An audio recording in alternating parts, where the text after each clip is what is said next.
welcome to our January announcements video.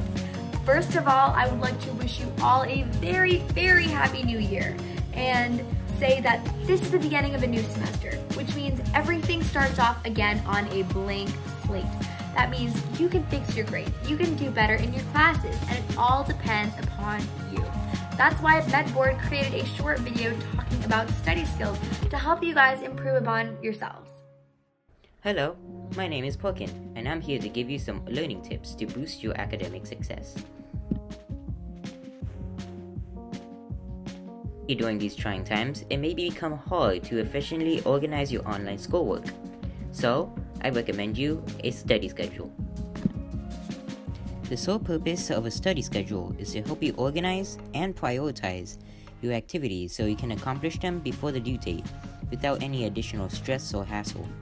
To start off, write in your agenda. Write down your homework, projects, tests, school meetings, volunteer opportunities, and other responsibilities. Don't forget to set aside days for fun, like holidays, birthdays, or family time. Now that you have your assignments, prioritize them by highlighting the most important tasks. If you have a big assignment, chunk them or split them into smaller workloads over extended periods of time. Finally, stick with it. Commit to your tasks by staying focused and keeping a positive attitude. Make sure to schedule breaks and get an adequate amount of sleep. Teens should be getting at least 8 to 10 hours a day. With an effective study schedule, you will gain a better sense of your day-to-day schedule, and hopefully, it will get you one step closer to success. Thank you so much, Parkin, for talking about that. And yes, this topic is very relevant to everyone watching this video because improving upon your study skills will not only allow you to succeed in high school, but it will also allow you to succeed throughout your life. Now let's move on to our next segment, which is regarding this month's awareness topic. Happy New Year's, everybody. We're back yet again to share another important awareness month with you. The month of January is dedicated to birth defects. So what are birth defects? Birth defects are structural changes present at birth that can affect almost any part of the body. Birth defects can range from mild to very severe, and they can affect how the body looks and works. Depending on the severity of the defect and what body parts are affected, the expected lifespan of a person with a birth defect may or may not be affected. Every 4.5 minutes, a baby is born with a birth defect in the United States. This means that nearly 120,000 babies are affected by birth defects every year. Birth defects can occur during any stage of pregnancy, but most occur in the first 3 months. This is when the baby's organs are forming. Not all birth defects can be prevented. However, when pregnant, a woman should take good care of her body and watch what she eats and drinks. That's it for this month. We'll see you next month with more information on Awareness Months. Thank you so much, Student Life, for talking about that. Now let's move on to the different fundraisers and the different events that are taking place this month. Hello! For the fundraiser announcements, we will be having one Takeout Tuesday on January 19th from 10:30 a.m. to 10 p.m. If you're going to order online, you can use the promo code before checkout, and if you're going to order in person, you can show the flyer to the cashier. To find the promo code or the flyer, you can go to our social media at JFK MedBoard on Instagram. Thank you! I'll take it from here. So, on January 19th, MedBoard will be hosting a birthday card making workshop.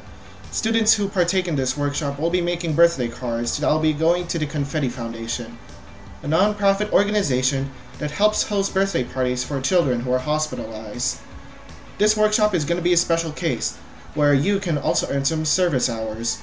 The way to do that is that you have to partake in the workshop and have to also create 25 birthday cards, and that will be eligible for 1 hour of community service.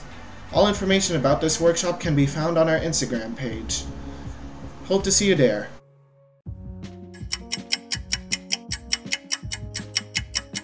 Hi guys, it's Jasmine, and I will be telling you one awesome thing about working in the medical field. So it would be choices. So when it comes to working in the medical field, you have lots of options. If you want to provide direct patient care, you can work from a variety of jobs such as a doctor, nurse, physician assistant, or a therapist. But that's not all. There are dozens of other healthcare support jobs that you can choose from, including home health aides, medical assistants, and more. So it's very important to take all of this into consideration and do your research. Start the new year right, we will be hosting a New Year's challenge. This challenge is open to all students, and this will be taking part in our social medias. So, throughout our social media, we will be sending out small different tasks. These tasks can range from doing a certain amount of jumping jacks, or draw a simple picture, or show us one of your favorite hobbies you like to do. Thank you so much, Sean, for introducing that. And yes, MedBoard will be hosting a Healthy Living Challenge, which I hope all of you can participate in. The final winner will receive a grand prize, so make sure to stay tuned for more updates. Now on to our final segment. I'm sure a lot of you have been watching the news now with everything going on, like the distribution of the new vaccine, the horrifying event that took place at the Capitol, the impeachment, and the upcoming presidential inauguration. So much has been happening. And to give you guys a better understanding of the situation, we've asked Mr. Ruskin to speak a little bit about the events that took place on January 6th.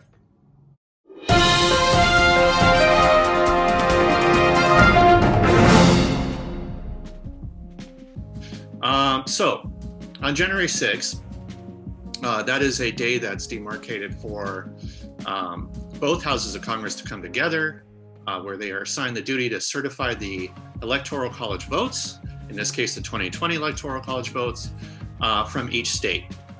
Now, this counting is presided by the Vice President, in this case Vice President Pence. Now let's talk about the election. Let's go back to November. This resulted in Biden winning both the popular vote and the electoral votes of the states, 306 electoral votes to 232 electoral votes in Biden's favor.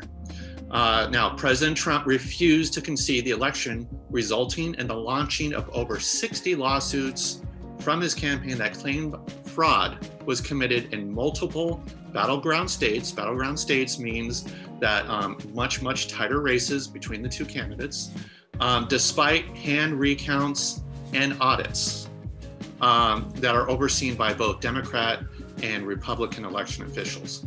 Now, all of these fraud claims were based on absolutely baseless evidence in an effort to stall the democratic process, dispute election results, and nullify electoral votes for Joseph Biden. With the exception of one settlement resulting just in a delay, all were thrown out by judges due to lack of any credible proof of evidence. 2 lawsuits were even sent to the U.S. Supreme Court to attempt to hear arguments with the hope that the High Court would nullify the election results. The Supreme Court, including 3 justices nominated by Trump himself, refused to hear these arguments. Again, because the evidence was simply just not credible. Now, states run by Republican election officials in the disputed states all confirmed the election was free and fair, and President Trump's own cybersecurity chief in the Department of Homeland Security stated this was the most secure election in American history. Now, as the process continues, we know on December 14th, the slated electors from each state performed their constitutional duty and voted based on the will of the voters from each state. Trump and his allies, running out of options, continue to peddle conspiracy theories of a fraudulent election. This all led to January 6th, the day the Congress was to certify the Electoral College results. Now, weeks prior to that date, the Trump campaign set up a protest rally named Save America Rally, inviting Trump supporters from all over the country to come to Washington, D.C., near the White House to voice their opinions and dispute the election results, with the president himself being the headline speaker. Again, peddling misinformation and conspiracy theories about voter fraud, and that President Trump had won the election, not President-elect Biden.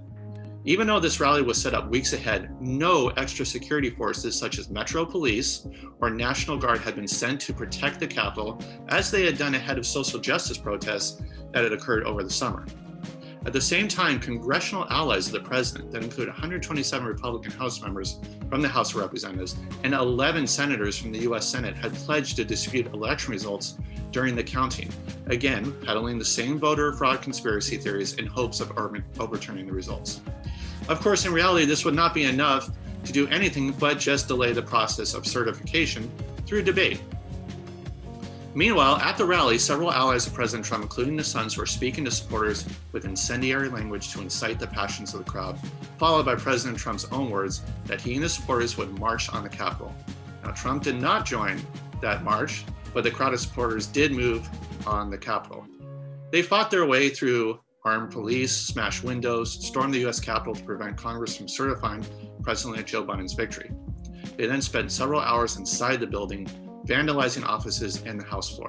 They injured dozens of law enforcement officers and killing one. Vice President Mike Pence, members of Congress, and others fled for their safety. This was pure and simple an insurrection, an attempted overthrow of the Congress itself to attempt to overturn a free and fair election.